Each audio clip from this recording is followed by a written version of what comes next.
Hey, sister girls, it's your big sister Abby Rodell, and this is Full Roster, your go to dating podcast for advice, hilarious stories, tough love, and a deep dive into the shit show that is the dating world. Welcome to Full Roster.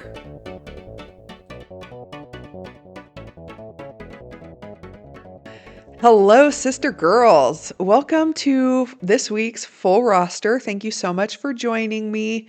I think this one will be an interesting one. It is about leaving a long-term relationship or even an engagement. I had a lot of women write in. In fact, I could do probably 2 or 3 episodes on this. I'm going to try to, squeeze in as many write-ins as I can. But I did have a ton. So we'll get through what we can. I know that last week I said that I'm working on growth and I'm going to try not to say, leave that dumbass after every single write-in.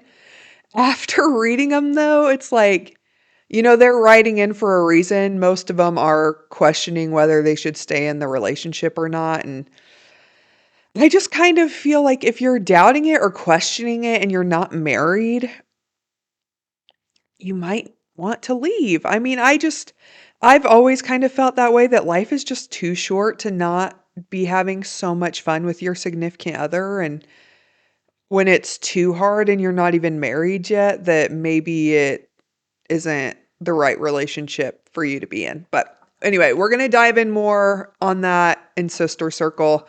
I've got my Victorous hoodie on today. I'm really missing my girls at my gym at Victorous. So repping them today. What's up, ladies? We are going to get into roster rundown. We've got a few things to speak on this week. First of all, is Kyle and Amanda on Summer House. This is going to be like an ongoing thing, you guys. The Kyle and Amanda of it all. They don't have a prenup. When she was on Watch What Happens Live, she basically told Andy Cohen that she wanted nothing to do with Loverboy, that that's his baby, and that she's letting him take all of it. Well, now we found out that they're like millions of dollars in debt. It makes you wonder, does she want the debt? Because she'd have to take on the debt too. The big part of not having a prenup, even if you kind of come to an agreement, the judge can still decide who splits what. And, unless you have a contract, and they might be working on that, but the judge could decide that Amanda's going to take on some of this debt for Loverboy. I mean, this is the downfall of not getting a prenup when you own assets before your marriage. It leaves you in a very vulnerable position. I think it is so fucking important to get a prenup if you own a company or have assets like that. I mean, there's just not really a downside to it. You do not divorce the person that you marry. And I know every single person enters into marriages and they think that they're going to work out. And I don't think anybody gets married and they think this isn't going to work out. Otherwise, why would you get married, you know? You go into the marriage and you think it's going to work out. So having a prenup conversation about something going sideways, I'm sure is very hard, but it's so freaking necessary to protect yourself. Speaking of not having a prenup, or who knows if they do or don't, Bronwyn Newport and Todd Bradley. I haven't seen anything about them lately, but when I was going through this with Amanda and Kyle, it just kind of made me think of her. Nothing new. She's still dating that model, Brandon Good. When she was on Kelly Ripa's podcast, Bronwyn kind of made it seem like Todd is waiting for her to come back to him. Like maybe they're going to try to work this out, but right now she's focusing on herself and she's kind of in this relationship with Brandon. I highly doubt that Todd is sitting there with a thumb up his ass if he was cheating on her before she even left him. So, I mean, I'm sure he's out living his life too, you know what I mean? But she's making it seem like Todd is just sitting there sad as hell that she left him, yada, yada, yada. Like, I don't know if that's fully the case or not. Do I think they could get back together? Maybe. I mean, they love each other, I'm sure. So maybe they could get back together, but it'll be interesting to see where that goes.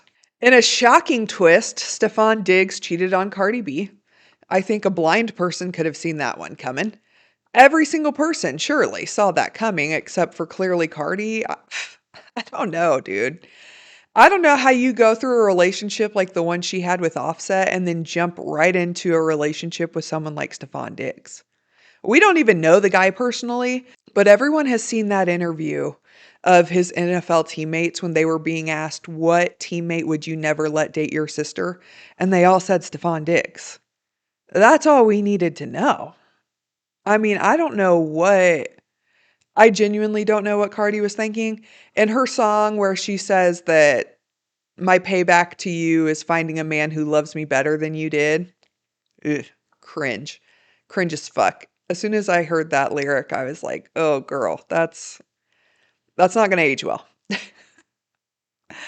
And it hasn't. I'm not laughing at her because I don't wish this on anybody ever. I'm just the situation. It's like not surprising, you know. She went on a rampage on her tour at one of her concerts about him never having a real one like her, and I get it. She's going through the phase of like trying to empower herself. I just hate when women go through something like this and they talk shit on the women that were also involved, because stop comparing yourself to the women that he fucked around with, because he's going to do it to anyone. Anyone who's going to give it to him, he's going to take it. Like, that's just the kind of people that they are. And it doesn't matter if they're ugly. It doesn't matter if they don't have their shit together. He's going to fuck them. So, comparing yourself or thinking that men are cheating on you because you didn't do enough for them, like the whole you can't hold a man down shit, pisses me off to no end because it's just so ridiculous. Cheater's going to cheat, period. Doesn't matter who they're dating. We've seen it time and time again. The most beautiful women getting cheated on. I mean, my God, it is what it is.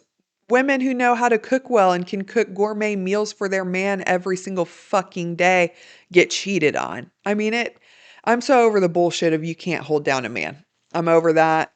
We need to stop saying it because a cheater's going to cheat regardless. Until I have sponsorships, here's a quick plug, sisters. If you're all about fashion, fitness, and lifestyle inspo, head over to my LTK. I'm dropping my favorite looks, workout must-haves, and items I use on the daily. The best part about it is you can shop everything in one place. Follow me at Abby Rodell and get in on all of the looks I am serving. Welcome back, sisters. We're going to dive into Sister Circle. We're going to talk about leaving a long-term relationship or even an engagement. I would say that, leaving a marriage is much, much, much harder than leaving an engagement or a long-term relationship.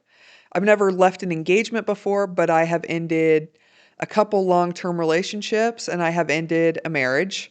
And the marriage was by far the hardest one. And the reason that I'm saying this is because, if you're already doubting the relationship in your engagement, it's so hard to tell whether or not that's cold feet. I know when I got married, I had huge doubts.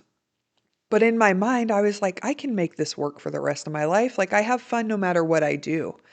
And that was like kind of my reasoning for continuing with it. I also blamed it on having cold feet. I thought maybe that's how you were supposed to feel when you were getting married. Like, is this the right thing? Because it's such a huge commitment, right? And I got married thinking that I would be with that man forever, and it just didn't work out. And he's a great man, but our marriage just didn't work out.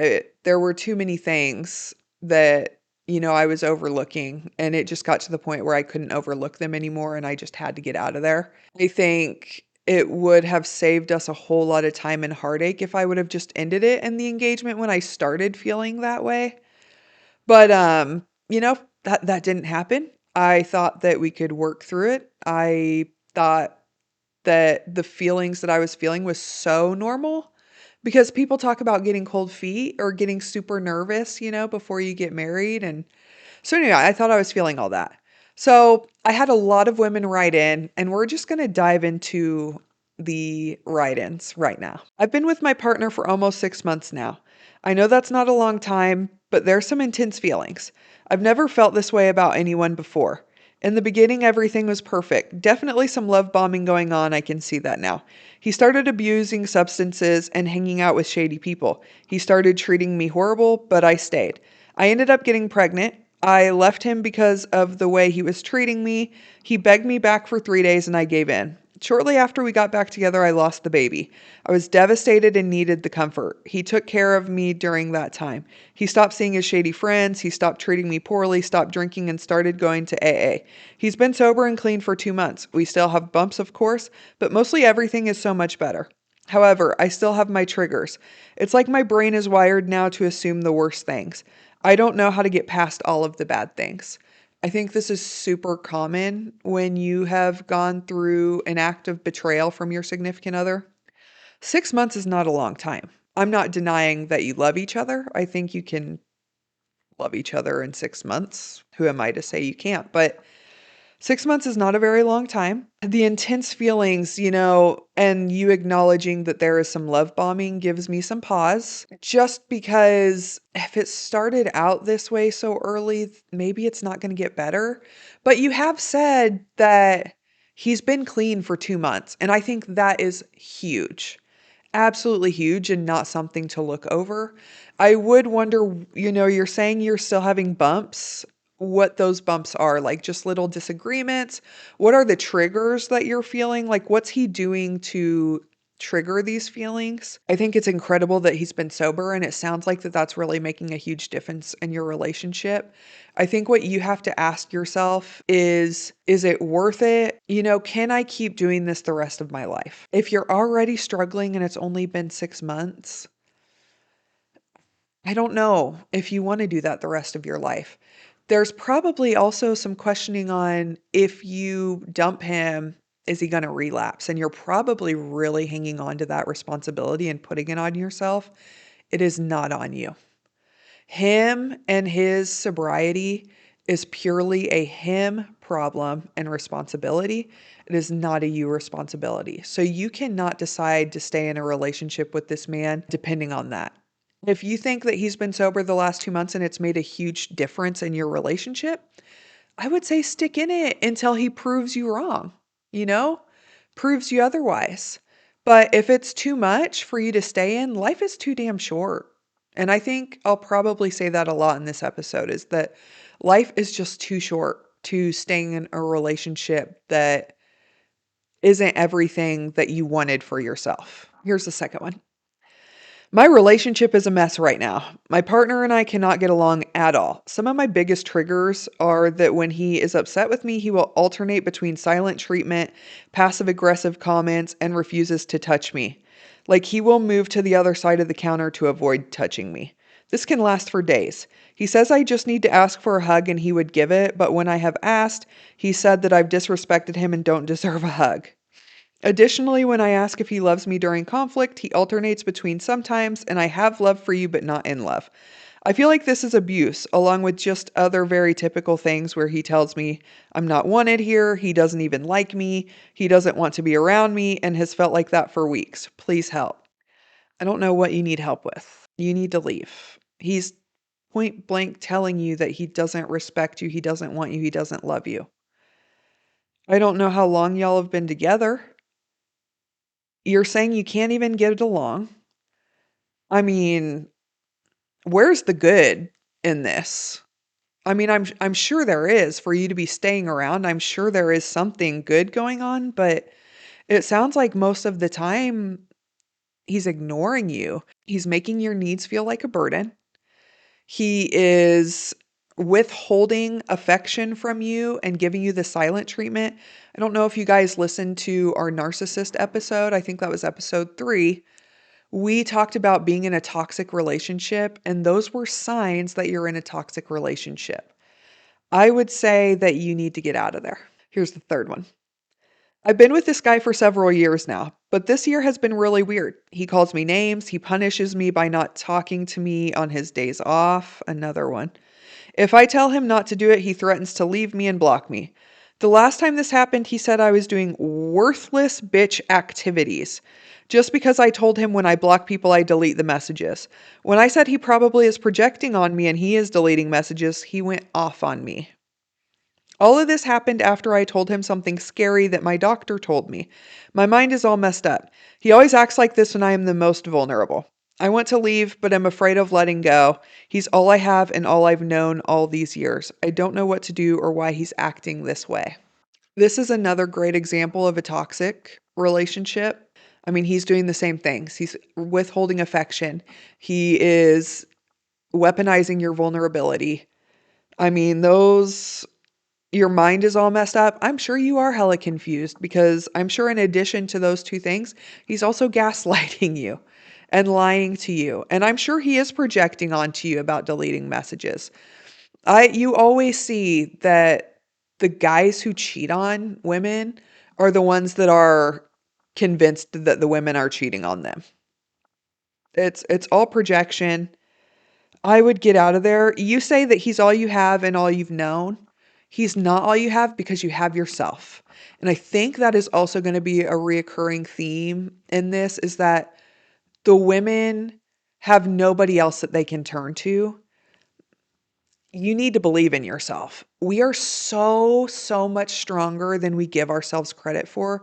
You can overcome anything. And I promise you, if you've been staying in a relationship like this, that you can overcome a lot of hard shit. And when you leave this guy, it's going to be hard as hell, but eventually you're going to get past it and you are going to be living a life that you are actually wanting for yourself. And it is going to take time, but you can freaking do it. I know you can. Here's the next one. I've been dating this guy who is a narcissist for 3 years now, and I want to end things. Yeah, I think you should. However, every time I try to end things, he starts to cry and says he's going to kill himself. How do I leave this without feeling guilty? I know he's not going to, but I don't want to take the chance. He also gets along well with my family, and I'm not sure how to break that news to them either. I feel lost. This is a wonderful, wonderful question. This is exactly what I would do. When he says that to you, you need to screenshot it or record it, and you need to send it to his family. You need to send it to his friends, and you need to send it to the police or somebody and to do a wellness check. And you need to tell him, I am removing myself from this, but I have told your friends, I have told your family, and I have told the police that they need to do a wellness check on you, and your life is no longer my responsibility. And that is going to be hard as fuck for you to say because you're right, he could kill himself. And I used to be really scared too that I would have a lot of guilt if someone told me they were going to kill themselves and I didn't do enough to prevent it. But you're doing all you can. You cannot keep letting this man control your life. And I think you're right. He's not going to do it either. Most people who threaten to do it, especially multiple times over, it sounds like he's done this before. Most people who threaten that, they're not going to do it. They're just using it to manipulate and control you, which it sounds like he's been very successful for 3 years in doing. Him also being close to your family, I get. That's very hard. I hope that you have a supportive enough family that if you tell them that he is controlling you and manipulating you, that they understand and take your side. And if they don't take your side, that might be another hard situation that you have to remove yourself from too. I've always, my family is very supportive of me. I'm very, very lucky. When you bring a man around, I'm asking them to take him in and make him feel like he's part of our family. So if I break up with them, I don't expect them to stop talking to him because I asked them to treat him like a son. And so who would I be if I brought him in and asked them to treat him like a son and then I take that away from them too? I think that's so unfair. So you might have to set some boundaries, like maybe if they are, keeping in touch with him, that they don't talk about you, that they never share anything regards to you or what you're up to with him because he could be a danger to your life. But I would just set those boundaries and I really hope that they are supportive of you through this. Here's the next one. I am in an engagement and I want out of it. I've been going back and forth about the engagement since it happened, and the longer I stay, the more I feel trapped. I have tried everything to make this relationship work, truly. I love him so much. I do, but my needs aren't being met. We are supposed to be moving in soon, but I feel like if I move in, I will never leave. He has never harmed me physically, but I suspect there might be some mental abuse going on. This is my first serious relationship, and it has moved fast. I can tell he was trying his best for a minute. I know relationships have their rough patches, but it seems we're only good for a couple of weeks, and then there's another rough patch. Do I cut ties or ride this out? You guys aren't even living together yet, and you're having this many problems. Cut ties. There's more negative than positive. Cut ties. This is your first relationship that you've ever been in. I think you really need to go live your life. Get out of this. You're right. You hit the nail on the head. If you move in with this man, it's going to make it exponentially harder for you to leave. So, I would say if you do stay, that you need to, if you're not going to end the engagement, you need to push the wedding out. If you guys are planning a wedding, you need to push that out. If you do stay, you need to not move in together. I would say that's a horrible, horrible idea because you're right. You'll never leave. You'll never be able to get out. If it's already this hard for you to leave him and you're not even living together, it's going to be, you're never going to leave him if you move in. You're going to be stuck. So I would say end it now. If you decide to stay, push back the wedding, do not move in together and try to work on whatever it is that you're wanting to work on. Here is the next one. I need help. I've been talking to this guy for months now, and we just keep going in circles. I know I need to end things, but why am I so scared and feel so bad? He has not been the best guy when it comes to certain things, and I need to remember that, but also I do know that he likes me a lot and has some mental health issues. So please give me advice. I can't keep his peace over my own. Period. You answered your own question. You gave your own self the advice. You cannot put his peace and mental health issues over your own. And I'm going to give you the same exact advice that I gave to the other girl that was worried about the mental health problems of her current boyfriend. If he is holding that over your head and you're not leaving because you're scared he's going to harm himself, you have got to inform other people. Put it on the people who are close to him, his friends, his family, police. Call them, do a wellness check. He'll either be embarrassed that they had to come do a wellness check and he'll never say that to you again. And then it's like not your problem anymore. You have cleaned your hands of it. And if something did happen to him, there will be a little bit of guilt there. But you've got to remember that you have got to put yourself first. And his mental health issues, they are not yours. And I would highly ask myself, what is he doing to help himself through these mental health issues? Is he seeking therapy? Is he getting help? Is he on meds? What's he doing to help himself? If the answer is nothing, then you don't need to do anything either. It is not your problem. This is the last one of Sister Circle. We are ending our engagement. Do I have to give the ring back? That's such a hard question. I don't know why you'd want to keep the ring. There's no sentimental value to it anymore. You guys aren't going to be together. I still have my ring from my marriage. If my ex-husband would have asked me to give it back to him, I would have because I don't have a reason to keep it. I just don't really know what to do with it. So it's just in my jewelry box. I don't know. It's like a good reminder, I guess, that was a part of my life because sometimes I've moved on so much that it doesn't feel like a part of my life anymore. It was such a small blip of my life, the 3-year marriage that I had. I don't know. How expensive is the ring?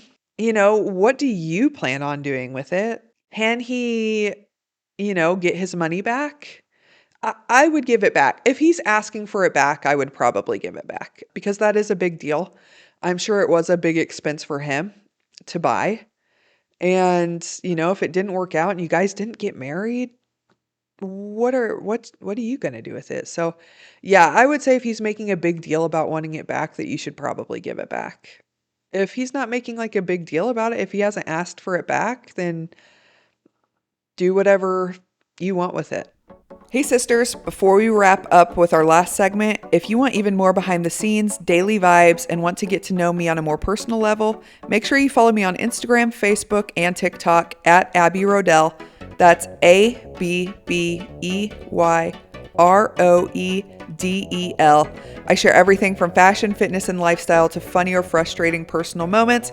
I'd love to see you there. Slide into my DMs and say hi. Welcome back, sister girls. This is Inbox Audacity. We're going to close out the show with some hilarious inbox messages from men. The first one: him, so what are you looking for? Her, ideally something that ends in a long-term relationship. You? Him, same, or at least a friends with benefits and see where it goes. Her, I like being upfront, so I wanted to say I am not into friends with benefits. Him, I want a relationship, but obviously we are not going to start out in a relationship. Her, I'm not looking to rush, but just wanted to let you know since you mentioned friend with benefits. Him, yeah, I want a relationship, but I am a little on the sexual side. Bro, first of all, she needs to unmatch with him because they're not looking for the same thing. He can say all he wants that he is looking for a monogamous relationship, but the way that he's getting there is clearly not fitting what she's looking for. It sounds like she doesn't want to do the friends with benefits. She wants a monogamous relationship and she's dating very intentionally. I think that I'm also dating very, very intentionally right now. I don't want to waste my time on a friends with benefits. I've had friends with benefits in the past, some that turned out to be good, some that turned out to be bad, where there were feelings that were caught. I'm like at a place now where I am so dating intentionally that I am not going to waste my time with somebody that I've got no interest in actually having feelings for. I'm not having sex with somebody until we're, I don't want to say serious, but like it's going to take a while before I sleep with somebody again because I am being very intentional. I am being very selfish over my peace, my time, and my energy. And I think that's what she's looking for too. I'm getting that vibe from her. He's not. This guy is not. He's trying to get laid. I highly doubt he's even looking for a relationship. He's giving me the vibe that as soon as you sleep with him, he's going to be out of there. So I think, yeah, she needs to let him go, put him back in the pond. Here's the second one. This man asked her to come over and she declined his invite. Him. I'm not trying to hook up with you. I do better getting to know someone in person where I can actually have a conversation. Her. Genuine piece of advice. Just say that next time. Hey, I'm not great at messaging. I'd rather get to know you in person. Do you have time to grab a drink later? Good luck. Him. I am in between jobs right now. I'm not buying no one drinks and I don't have a car because my piece of shit ex blew it up. I hope she deleted him immediately. You're a fucking bum. Just say that, dude. No job, no fucking car. You're a bum. You just want her to come over so you don't have to spend any money on her and you might get fucking laid. Like, be so fucking for real. That's hilarious. I want to know what the hell he did to his ex for her to blow his shit up. Good for her. I got to meet this girl. I feel like we'd really get along. Okay, here is the last one. Him. Want to get food poisoning from gas station sushi together? We can trauma bond over the sickness. Her. I do not. Sorry. LMAO. That's hilarious. That's a great response. Because I do think that's a funny question. Like, he's obviously kidding, you know? But that's a hilarious first message. I probably would have responded the same. That's great. Thank you so much for listening this week, sister girls.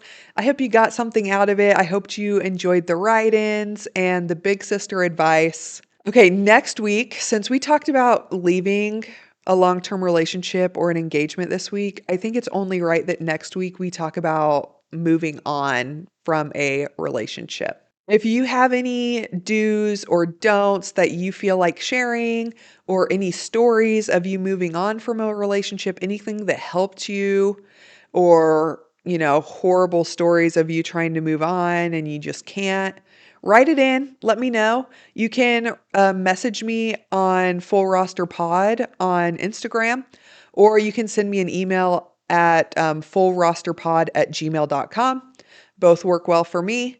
And I am looking forward to talking about that next week. As always, come back next week for more belly laughs and wild dating stories. Until then, may your DMs be smooth and the red flags be the most obvious. See ya. Thank you for listening to Full Roster. You can find me on all socials at Full Roster Pod, and you can watch the video on YouTube. Like and subscribe to support the show, and come back for the next episode. See you next week.